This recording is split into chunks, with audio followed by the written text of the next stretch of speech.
करते स्टार्ट। नमस्कार दोस्तों, आप सभी का स्वागत है देवेंद्र क्लासेस यूट्यूब चैनल में। उम्मीद है कि आप स्वस्थ और मस्त और पढ़ाई कर रहे होंगे, लगातार मुगल साम्राज्य की वीडियोस का लुत्फ उठा रहे होंगे और शानदार तरीके से पढ़ रहे होंगे। यदि आप चैनल पर नए हैं तो सब्सक्राइब अवश्य करें, पुराने तो शेयर करना ना भूलें और बेल आइकन दबाना भी ना भूलें। तो आज का टॉपिक हमारा जहांगीर का है और जहांगीर में सेकंड पार्ट पढ़ेंगे आज की क्लास में। सेकंड पार्ट रहेगा, पहला पार्ट मैंने पढ़ा दिया है। जिन्होंने नहीं देखा वो प्लेलिस्ट में जाएं, देवेंद्र क्लासेस यूट्यूब चैनल की प्लेलिस्ट में जाकर के उसे देखें। उसके बाद आपको ये पार्ट भी समझ में आएगा। अथवा नहीं देखा है तो कोई इशू नहीं, यहाँ से आप पढ़ लीजिए, बाद में उसे देख लीजिए। तो चर्चा करते हैं जहांगीर के विषय में, ठीक है। तो वीडियो में मेरे साथ अंत तक बने रहेंगे और देखेंगे और नोट्स बनाएंगे। इसी उम्मीद के साथ मैं आपको ये टॉपिक्स पढ़ा रहा हूँ, विस्तार से पढ़ा पा रहा हूँ मैं आपके साथ, कि कोई भी प्रश्न आपका किसी भी एग्जाम में, किसी भी बोर्ड एग्जाम में न छूट पाए, ठीक है। तो लिखते भी चलें, नोट्स बनाते भी चलें। तो देखते हैं जहांगीर के विषय में चर्चा करते हैं इस क्लास में। तो जहांगीर है पार्ट सेकंड और पार्ट एक मैंने कल ही पढ़ा दिया था, पहला पार्ट कल ही पढ़ा दिया था। तो आज के पार्ट की चर्चा करते हैं। जैसे जहांगीर कैरेक्टर कौन कौन से थे, सबसे पहले आप एक ब्रैकेट में कुछ नाम लिख लेते हैं सबसे पहले जानकारी के लिए, जिससे कि बार बार आपके दिमाग में कंफ्यूजन ना हो इस टॉपिक को लेकर के या मुगल साम्राज्य के किसी भी टॉपिक को लेकर के, क्योंकि नाम बहुत सारे आते हैं बीच में, है ना। कई बार तो आपको कंफ्यूजन रहता होगा कि गुरुजी क्या पढ़ा गए, समझ में नहीं आया, ऊपर होके निकल गया। ऊपर नहीं, चिंता ना करो, कईयों के नहीं निकलेगा, बिल्कुल आपके सामने रहेगा। तो एक बार आप नाम लिख लिया करो। जैसे आज का टॉपिक जहांगीर है तो जहांगीर के विषय में पढ़ेंगे। जहांगीर की बेगम कौन थी, पत्नी कौन थी, नूरजहां के विषय में पढ़ेंगे आज के टॉपिक के बारे में, जो तीसरी पत्नी थी। 3 शादियां मैंने बताई थी जो पहले पार्ट में आपको बता रखी हैं। इसके अलावा जहांगीर का शक्तिशाली सेनापति था एक महाबत खां, उसके विषय में चर्चा करेंगे। पुत्र था उसका खुर्रम, जो बाद में शाहजहां के नाम से गद्दी पर बैठता है, उसके विषय में चर्चा करेंगे, है ना। तो ये 3-4 कैरेक्टरों के विषय में हम चर्चा इस क्लास में आज की में करने वाले हैं। तो कौन कौन से प्रश्न पेपरों में पूछे जाते हैं उन टॉपिक्स को मैं इसमें बताने वाला हूं। तो वीडियो में बने रहें और शेयर करते रहें, लगातार देखते रहें। तो देखिए, सबसे पहले बात करते हैं कि नूरजहां ने एक संगठन बनाया था, एक गुट बनाया था, जिसका नाम दिया था JUNTA, इंग्लिश में जुनता इसे बोल सकते हैं, जुनता गुट के नाम से। किसने बनाया था ये जुनता गुट? नूरजहां ने बनाया था, ठीक है। अब भाई जहांगीर ने, पहली वीडियो में मैंने आपको बताया जहांगीर ने शादी करी तीसरी, और तीसरी शादी किससे करी? नूरजहां से। नूरजहां उपाधि का नाम था, नूर महल भी इसे उपाधि दी गई, लेकिन वास्तविक नाम क्या था इसका? मेहरुनिशा था, जिसका जन्म कंधार में हुआ था। इनके पिता ग्यास बेग ईरान के रहने वाले थे, इनकी माता का नाम अस्मत बेगम था। इन्होंने भारत में जहांगीर के दरबार में ही गुलाब के फूलों से इत्र बनाने की विधि का आविष्कार किया। इत्र बनाने की विधि, इत्र बोले तो परफ्यूम, ठीक है। तो ये मैंने कल की वीडियो में बताया। तो अब जैसे नूरजहां की शादी हो गई तो नूरजहां चाहती थी कि जहांगीर के शासन में जो वर्चस्व होना चाहिए वो मेरा ही होना चाहिए, शक्तिशाली ताकत जो होनी चाहिए, पावर जो होनी चाहिए, कमांड सेंटर होना चाहिए, वो मेरे हाथों में, जहांगीर के हाथों में भी कम रहे, है ना। जैसा कि आमतौर पे आप जानते हैं हमारी इस पृथ्वी की आमतौर की इस परंपरा में, जब महिला शादी होकर के आती है तो आमतौर पर कुछ महीनों बाद ऐसा देखा जाता है कि जो शक्तियां हैं गृह मंत्रालय की, घर की जो शक्तियां हैं, वो स्थानांतरण हो जाती हैं पत्नी की तरफ। ऐसा सामान्य तौर पर देखा जाता है, यही इतिहास में हमें बताया गया है। तो नूरजहां चाह रही थी कि पूरे के पूरे किसी को कहाँ का सूबेदार बनाना है, कौन सा अभियान कब भेजना है, कौन से रियासत पर आक्रमण करना है, कौन से राज्य पर आक्रमण करना है, कौन से पदों पर कौन से व्यक्ति को तैनात करना है, इन सब कार्यों को कौन करेगी? नूरजहां करेगी, जो जहांगीर की पत्नी थी साहब। तो इसलिए उसने अपना एक संगठन बनाया, ठीक है। तो संगठन का नाम दिया JUNTA, जुनता करके नाम इसे बोल सकते हैं, गुट। इसमें कौन कौन थे इस संगठन में, देखो आगे नोट करते रहना, कहानी की तरह आराम से समझो, टेंशन ना लो। इस संगठन में नूरजहां थी, नूरजहां तो होंगी भाई, ये तो हेड थी, इन्होंने ये संगठन बनाया। नूरजहां की माता थी अस्मत बेगम, बिल्कुल रहेंगी भाई। और शाहजहां का पुत्र था खुर्रम, इसी गुट में शामिल था नूरजहां के साथ। और नूरजहां के पिता थे जिनका नाम था एतमातौला, जिस गुट में शामिल थे साहब, ठीक है, ये संगठन में शामिल थे। आगे बात करते हैं और कौन था? नूरजहां का भाई था जिसका नाम था आसफ खां, शामिल थे, ठीक है। और इस गुट का वर्चस्व कब तक रहा? 1622 तक इस गुट का वर्चस्व रहा, 1622 तक, मतलब कई साल पहले बना था ये। 1622 तक इस गुट का वर्चस्व रहा। 2 तरीकों से इस गुट को हम पढ़ सकते हैं, 1611 से 1622 पहला भाग था इसका, पहला पार्ट, और 1622 से 1627 तक दूसरा पार्ट। मतलब 22 से 27 तक ही शक्तियां इसकी रही केंद्र में। आपको पता है फिर शासन की आकांक्षा होती है सभी लोगों को। इधर नूरजहां कह रही थी कि मेरी ताकत होनी चाहिए, उसकी पत्नी थी जहांगीर की तीसरी। इधर जहांगीर का पुत्र था दूसरी पत्नी का, जो मैंने कल पढ़ाया था, जगत गोसाई का खुर्रम, जो बाद में शाहजहां बनता है। शाहजहां खुद चाहता था कि भाई जहांगीर के बाद अगर ताकत किसी के हाथों में हो तो वो मेरे हाथों में, मुगल साम्राज्य को मैं चलाऊंगा अपने पिता के बाद। इधर वो पत्नी कह रही थी उसकी, ठीक है। तो आपस में इन दोनों में टकराव होने लग गया, आपस में टकराव हो गया। इधर शाहजहां चाहता था, शाहजहां के बचपन का नाम है खुर्रम जहाँ पे जो मैं बता रहा हूँ। इधर कौन चाह रही थी, ये चाह रही थी नूरजहां। तो इन दोनों में टकराव हो गया, टकराव हुआ तो ये खत्म हो गया संगठन। इतिहास में यही ज्यादातर चीजें आपको बताई गई हैं। तो इस गुट का पहला पार्ट रहता है 1611 से 1622 तक, ये लोग मिलकर के रहते हैं। फिर 1622 से 1627 तक मिलकर के रहते हैं, फिर समाप्त हो जाता है। होता कैसे कि 1621 में अस्मत बेगम की मृत्यु हो गई। नोट करते चलना, ये पॉइंट बाई पॉइंट मैंने आपको बताएं, ठीक है। चिंता ना करें, छूटेगा नहीं एग्जाम में बिल्कुल। 1621 में अस्मत बेगम की मृत्यु, जो नूरजहां की माता थी, उनकी मृत्यु हो गई। 1622 में पिता की मृत्यु होगी। पिता का नाम क्या था, एतमादौला। एतमादौला की तो उपाधि दी गई थी, है ना। वैसे पिता का नाम था ग्यास बेग, जो कि कहाँ के रहने वाले थे, ईरान के निवासी थे, नूरजहां के पिता थे। एक साल पहले माता मर गई अस्मत बेगम, और 1622 में किसका निधन हो गया, उनके पिता का निधन हो गया, ठीक है। और जैसे निधन हुआ तो आपस में टकराव हो गया दोनों में। जहांगीर के शासनकाल में ज्यादा शक्तियों को अपने हाथों में लेने के लिए, या शासन की बागडोर संभालने के लिए, या अपनी ताकत, शक्तिशाली ताकत दिखाने के लिए दोनों में टकराव हो गया, नूरजहां में और शाहजहां में। तो शासन को लेकर के टकराव किस में हो गया, ये देखिए, नूरजहां में हो गया और खुर्रम में, ये लिख लेना, मध्य वर्चस्व की जंग, ठीक है। आगे 1621 से 22 में जहांगीर ने खुर्रम को दक्कन का सूबेदार बनाया। मोस्ट इंपोर्टेंट पॉइंट है, कई बार परीक्षाओं में पूछा है, छाप लो इसे।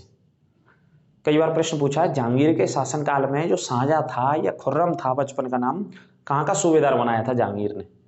जहांगीर ने दक्षिण भारत का सूबेदार बनाया था। दक्कन भारत मैंने यहाँ पे लिखा है, दक्कन भारत बोले तो दक्षिण भारत, साउथ इंडिया का सूबेदार था, कौन था, खुर्रम था।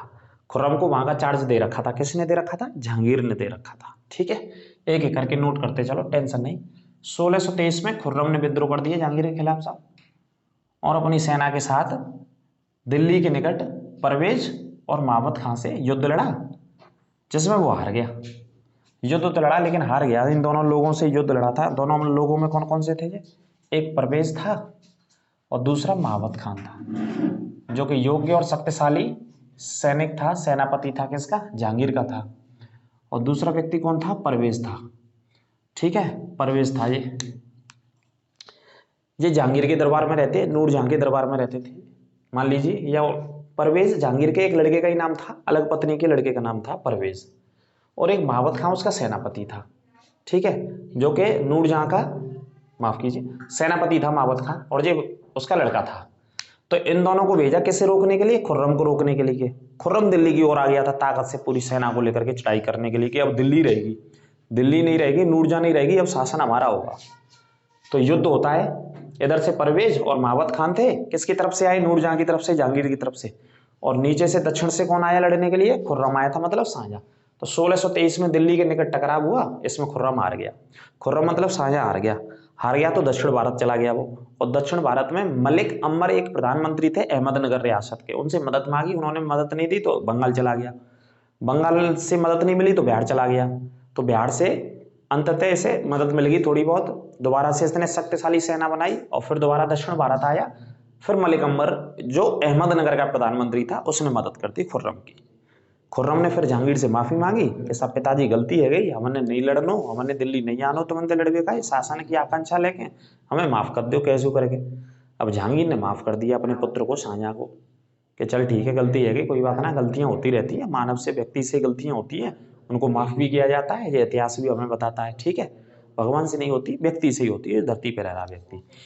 तो लड़ाई लड़ ली, गलती भी कर ली, जहांगीर ने माफ भी कर दिया शाहजहां को, इस शर्त पर कि अपने दोनों पुत्रों को हमारी सेवा में भेजो।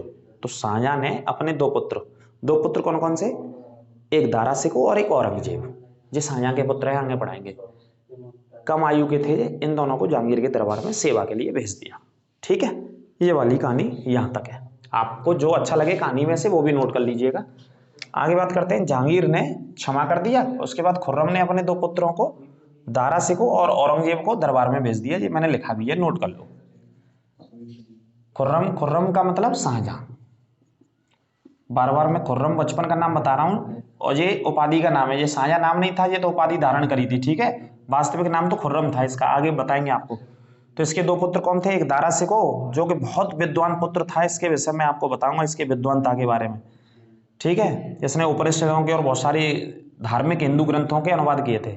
और औरंगजेब, इन दोनों को किसके दरबार में भेज दिया, जहांगीर के दरबार में, ठीक है, नोट कीजिएगा। अब आगे आते हैं, 1626 में महावत खान ने विद्रोह कर दिया, जो कि मुगल सेना में सबसे ज्यादा प्रसिद्ध वो शक्तिशाली सेनापति था, ये भी नोट कर लेना अच्छे से, ठीक है। 1626 की बात है ये। किसने विद्रोह कर दिया, महावत खान ने कर दिया, जो कि शक्तिशाली सेनापति था जहांगीर का, शक्तिशाली सेनापति था, ठीक है। अब इसने भी विद्रोह क्यों कर दिया, अब इधर नूरजहां इससे भी परेशान। नूरजहां कह रही थी कि हमारी ताकत होनी चाहिए, इधर महावत खान कहता था, जहांगीर के साथ रहता था, जहांगीर का सेनापति था, कि मेरा वर्चस्व होना चाहिए। इन दोनों में फिर युद्ध हो गया। जैसे किसी अभियान के लिए लाहौर की तरफ जा रहा था जहांगीर एक बार, तो झेलम नदी को ही पार किया था अपनी सेना के साथ, और नूरजहां भी साथ में थी। सो महावत खान ने घेर लिया इन दोनों तीनों को, सभी को, ठीक है, इनको घेर लिया। तो नूरजहां ने आत्मसमर्पण कर दिया, सरेंडर कर दिया। महावत खान इतना ताकतवर व्यक्ति था, ये सेनापति था बहुत ताकतवर, किसका, जहांगीर का। आत्मसमर्पण कर दिया, सरेंडर कर दिया, बिल्कुल हथियार डाल दिए साहब इनके सामने, ठीक है। फिर बाद में इन्होंने इस तरीके से षड्यंत्र किया, नूरजहां ने और जहांगीर ने, और जहांगीर के जो आसपास के सैनिक रहते थे उन्होंने, कैसे षड्यंत्र करके महावत खान को काबुल या पश्चिम भारत की तरफ यहां से भेज दिया। भेजने के बाद फिर क्या होता है आगे, महावत खान और खुर्रम में मित्रता हो जाती है, इन दोनों में आगे मित्रता हो जाती है। आगे चल के ये पॉइंट नोट कर लेना, ठीक है। खुर्रम और महावत खान में मित्रता हो जाती है, जो कि खुर्रम कौन था, पुत्र था जहांगीर का, और ये सेनापति था, दोनों में मित्रता हो जाती है आपस में। आगे 1626 में परवेज, जो उसका जहांगीर का पुत्र था, जिसका नूरजहां फायदा उठाती थी, बार बार लड़वाने के लिए भाइयों को आपस में लड़वाती थी, तो ये 1626 में अत्यधिक शराब पीने के कारण इसकी मृत्यु हो गई, डेथ हो गई परवेज की। शराब बहुत पीता था, इस वजह से मर गया।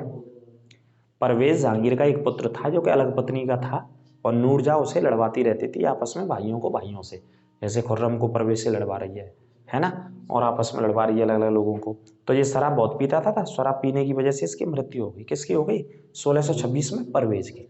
लिख लो, कोई दिक्कत नहीं, स्टोरी है, ज्यादा पूछा नहीं आता यहाँ से।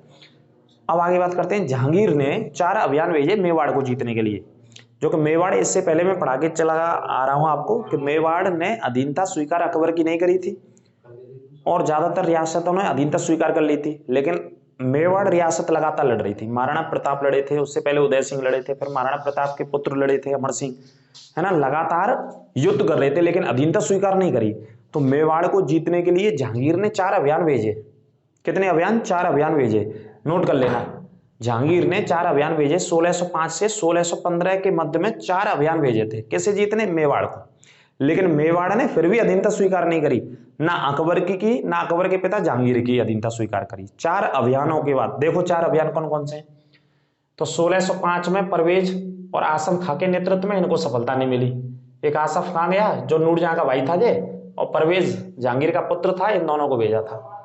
1608 में महावत खां के नेतृत्व में सफलता नहीं मिली।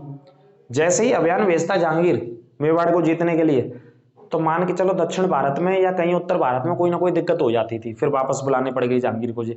इस तरीके से पूरी कहानियां है ना, लेकिन मेवाड़ को नहीं जीत सके। 1608 में महावत खां गया, नहीं जीत पाया। 1609 में अब्दुल्ला खां के नेतृत्व में भेजा, दक्षिण भारत में विद्रोह हो गया था एक। 1609 में अब्दुल्ला खां को फिर वापस बुला लिया जहांगीर ने, फिर 1609 में असफलता प्राप्त हो गई मेवाड़ को जीतने के लिए। 1613 में खुर्रम को भेजा, और उसके बाद एक संधि हो गई। क्या हो गई, एक संधि हो गई। संधि मतलब 1617 में जहांगीर ने दक्षिण अभियान के लिए खुर्रम को भेजा था, उसके बाद में बीजापुर के सुल्तान आदिल शाह के साथ संधि हो गई थी, संधि कर ली थी, ठीक है।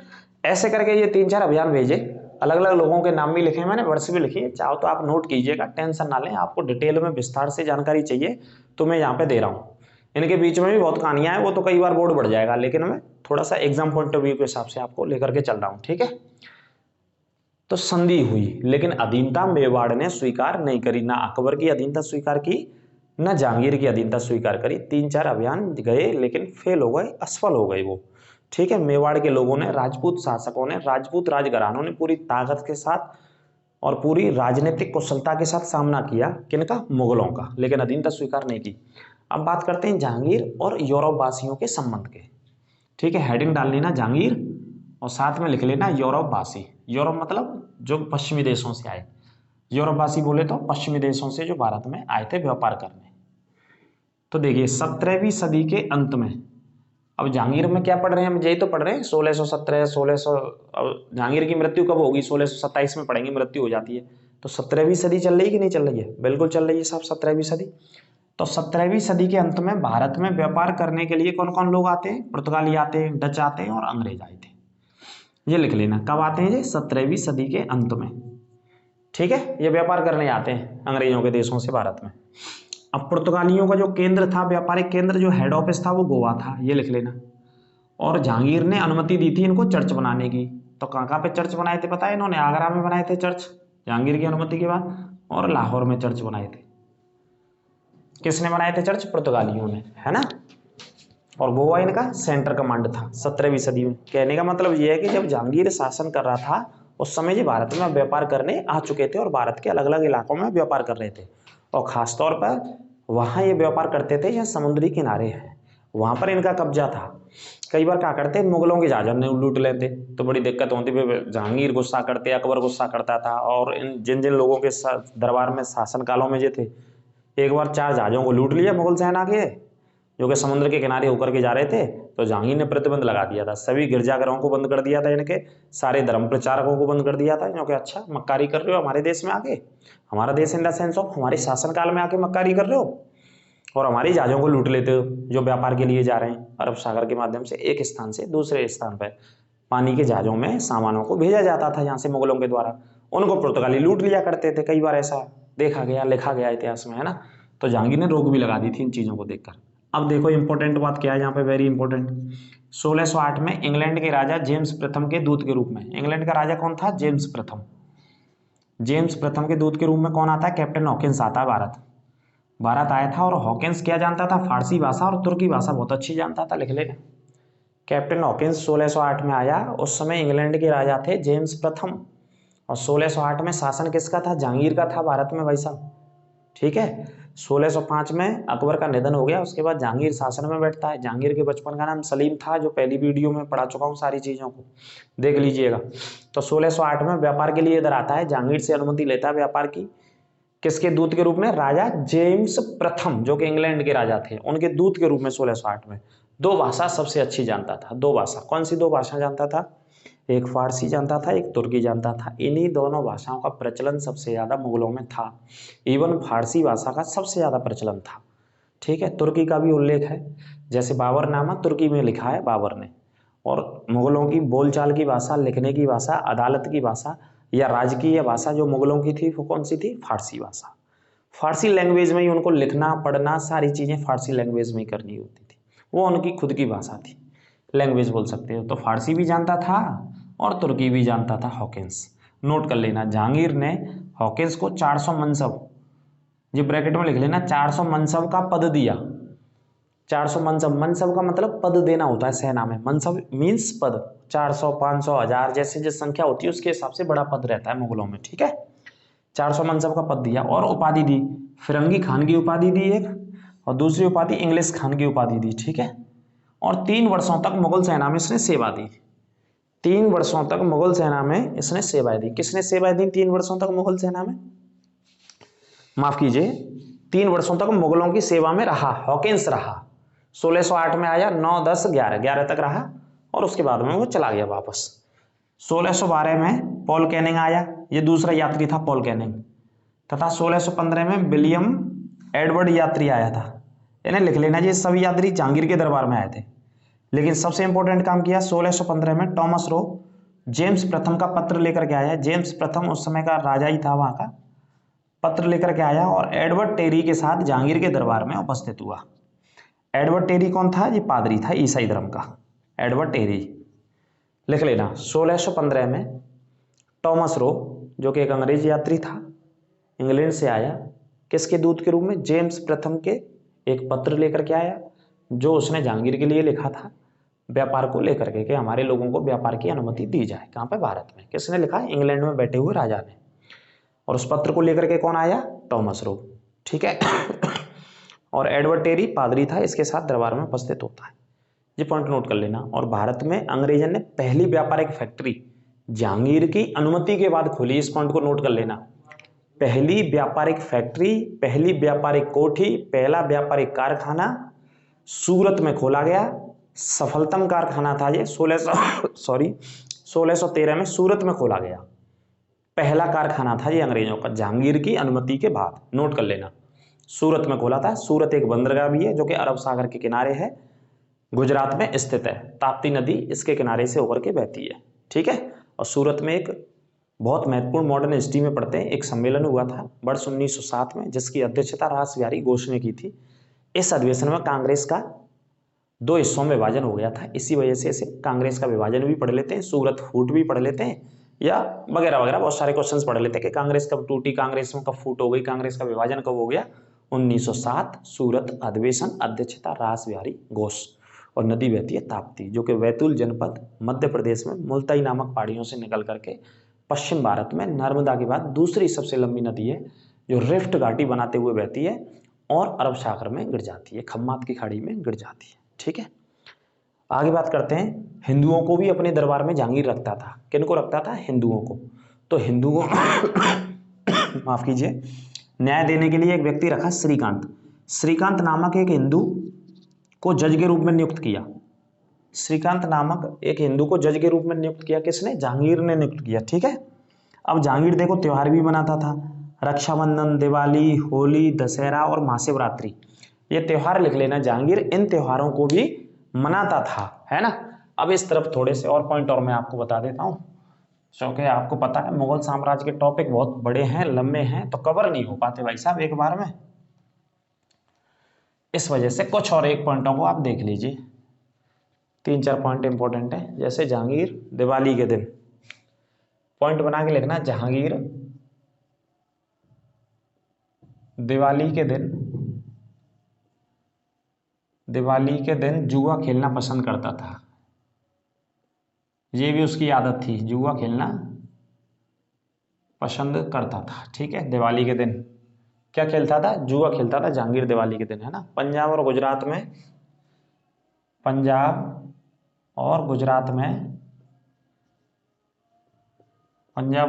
में जहांगीर ने गौ हत्या पर रोक लगा दी। गौ हत्या पर क्या लगा दी? रोक लगा दी थी। ठीक है।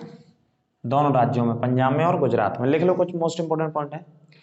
जदरूप गोसाई हिंदू संत थे, उनसे बड़ा प्रभावित हुआ। उज्जैन में जदरूप गोसाई, उज्जैन के जदरूप गोसाई से जहांगीर बहुत प्रभावित था। जिस संत थे इनसे बहुत प्रभावित था। कहाँ के संत थे? जदरूप गोसाई, उज्जैन के संत थे। तो 1616 में मुलाकात करी थी जहांगीर ने, लिखे तो लिख लेना वर्ष, तो इनसे सबसे ज्यादा प्रभावित हुआ। इसके अलावा जहांगीर के कुछ और पॉइंट लिख लो आप। अजमेर का पुष्कर का गांव पूरा का पूरा, अजमेर का पुष्कर गांव ब्राह्मणों को दान में दे दिया था। ब्राह्मणों को दान में दे दिया था पूरा का पूरा। दान देने को क्या बोलते हैं मुगल साम्राज्य में? मैंने पहली वीडियो में पढ़ाया, मदद-ए-मास। अभी लास्ट के वीडियो में तो अभी इमारत सब आएंगी, आप चिंता ना करें, है ना। बहुत सारे बच्चे कह रहे होंगे कि गुरुजी मुगलों ने जो इमारतें बनवाई वो तो पढ़ा ही नहीं रहे। मुगलों की सभी इमारतों पर एक बार औरंगजेब तक मैं पढ़ा दूं, शासकों में ये अंतिम सम्राट तक पढ़ा दूं, उसके बाद सारी इमारतों को मैं एक बार 2-3 वीडियोज में पढ़ाने वाला हूँ। कौन कौन से शासकों ने कौन कौन सी इमारतें भारत में कहाँ कहाँ पर बनवाई। ठीक है। ये सारी चीजें पढ़ाएंगे आपको, आप चिंता ना करें। इसके अलावा 1612 में रक्षाबंधन, 1616 में देखो 1612 में पहली बार रक्षाबंधन बनाया। पहली बार रक्षाबंधन बनाया। किसने मनाना शुरू किया? जहांगीर ने मनाना शुरू किया। 1616 में जहांगीर ने महाशिवरात्रि के त्योहार को भी मनाना शुरू किया। महाशिवरात्रि के त्योहार को मनाना शुरू किया। कब किया? 1616 में। किसने? जहांगीर ने मनाना शुरू किया था। ठीक है। फादर जेवियर से ईसाई धर्म की शिक्षा ली। अगला पॉइंट लिखो, सभी पॉइंट नोट करने हैं आपको जो मैं लिख रहा हूँ, जे मैंने सेलेक्टेड पॉइंट है आपके लिए। फादर जेवियर ईसाई धर्म के थे जे, फादर जेवियर से ईसाई धर्म की क्या ली? शिक्षा ली थी। और ईसाई आपको पता ही है, मैंने पहली वीडियो में पढ़ाया, 3 ईसाई मिशन आए थे, प्रचार प्रसार की अनुमति दी थी, तो फादर जेवियर से ईसाई धर्म की शिक्षा दीक्षा ली। ठीक है। और सिख धर्म में मैंने पढ़ाई दिया है कि 5वें गुरु थे, उनकी हत्या करवा दी थी। पहली वीडियो में पढ़ाया, इस पहली वीडियो को जरूर देखिएगा जिन्होंने पहली वीडियो नहीं देखी। और ईसाई धर्म की भी शिक्षा ली जहांगीर ने फादर जेवियर से। 1616 में जहांगीर ने महाशिवरात्रि के त्योहार को मनाया और योगियों से और संतों से मुलाकात भी करी थी 1616 में। 1612 में पहली बार अपनी कलाई पर राखी भी बंधवाई, रक्षाबंधन के त्योहार को शुरू किया। अजमेर में पुष्कर जो हम पढ़ते हैं, ब्रह्मा जी का मंदिर है, उसके पूरे गांव को ब्राह्मणों को दान में दे दिया था, जैसा कि पिता भी दान करता था हमेशा। अकबर की परंपरा, अपने पिता की परंपरा को जहांगीर ने आगे बढ़ाया, हमेशा दान देता रहता था ब्राह्मणों को, अलग अलग गांवों को। तो मदद ए मास बोलते हैं दान को। 1616 में उज्जैन के एक संत थे, गुरु थे, जिनका नाम है जदरूप गोसाई, उनसे बहुत ज्यादा प्रभावित हुआ जहांगीर और उनसे मुलाकात भी की। पंजाब और गुजरात में गौ हत्या पर रोक लगा दी, गाय को कोई नहीं काटेगा, गाय का वध नहीं किया जाएगा। कौन से 2 राज्यों में? पंजाब और गुजरात में। और दिवाली के दिन जुआ खेलने की भी जो व्यवस्था है मुगलों में शुरू करी, वो इसने करी, जहांगीर ने की थी। ठीक है, ये वाले पॉइंट आप नोट कर लो। और 1621 में बात करें तो हरिद्वार में भी दान दे दिया था, खैर उसे छोड़ते हैं। अब आगे मैं लास्ट में आपको एक पॉइंट बता देता हूँ, आप नोट कर लेना मृत्यु के बारे में। और जैसा कि मैं आपको बता रहा हूँ, जो भी पॉइंट थोड़े बहुत छूट रहे हैं वो किससे हम कवर कराएंगे? आपको क्वेश्चन से कवर करा देंगे। ठीक है। लास्ट में 1627 में जहांगीर लाहौर से कश्मीर चला गया। 1627 में जहांगीर कहाँ चला गया? लाहौर से कश्मीर चला गया। उसका स्वास्थ्य अत्यंत बिगड़ गया और उसे दिल का दौरा पड़ गया, ऐसा लिखा है इतिहासकारों ने। और कश्मीर की जलवायु से भी उसके स्वास्थ्य में कोई सुधार नहीं हुआ, इसलिए वो पुनः लाहौर के लिए प्रस्थान कर गया। और जैसे ही लाहौर आ रहा था कश्मीर से लौट करके, तो 28 अक्टूबर 1627 को भिम्बर नामक स्थान पर उसकी मृत्यु हो गई। और बाद में उसके शव को लाहौर में रावी नदी के तट पर सादरा नामक स्थान में दफनाया गया। कब मृत्यु हो गई उसकी? 28 अक्टूबर 1627। तो ये भी पॉइंट लिख लो आप, 28 अक्टूबर 1627 को मृत्यु हो गई जहांगीर की। और समाधि कहाँ है? लाहौर में रावी नदी के तट पर, रावी नदी लिख लेना, लाहौर में बहती है। ठीक है, जो कि हिमाचल प्रदेश से निकलती है, रोहतांग के पास से। रावी और व्यास कहाँ से निकलती है? हिमाचल प्रदेश में रोहतांग के पास से निकलती है। ठीक है, यहाँ पर लाहौर में एक जगह पड़ती है शाहदरा, इस स्थान पर इसका मकबरा स्थित है। किसका मकबरा स्थित है? जहांगीर का मकबरा स्थित है। तो फाइनली मृत्यु हो गई 1627 में 28 अक्टूबर को। ठीक है, जहांगीर की। तो ये था टॉपिक जहांगीर के बारे में। कैसा लगा कमेंट करके अवश्य बताएंगे, और वीडियो को ज़्यादा से ज़्यादा शेयर करेंगे अपने दोस्तों के, मित्रों के साथ।